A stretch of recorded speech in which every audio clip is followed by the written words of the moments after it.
China's aim is to cut steel production by 45 million tons in 2016 and managed to cut nearly half of that in the first 7 months of the year.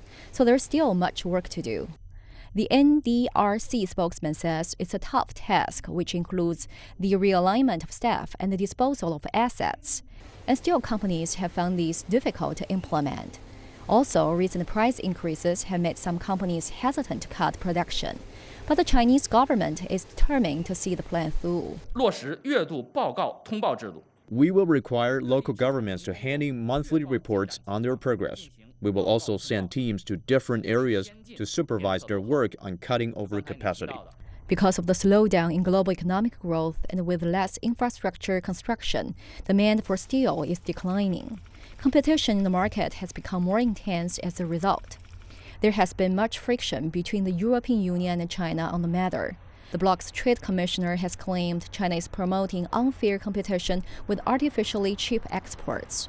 The EU has also said the Chinese government is not doing all it can to address the issue.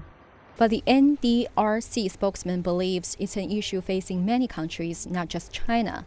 Low utilization rates in steel production have been commonplace since the 2008 financial crisis. The world's average rate was 73% in 2014. China was almost the same.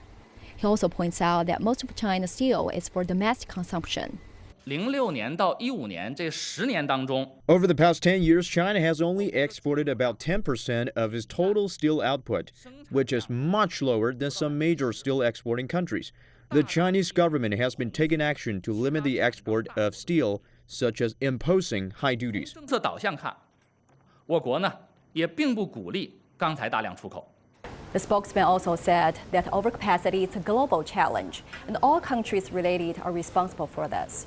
China opposes trade protectionism and a zero-sum game. He believes all global cooperation can resolve the problem. Wang Hui, CCTV, Beijing.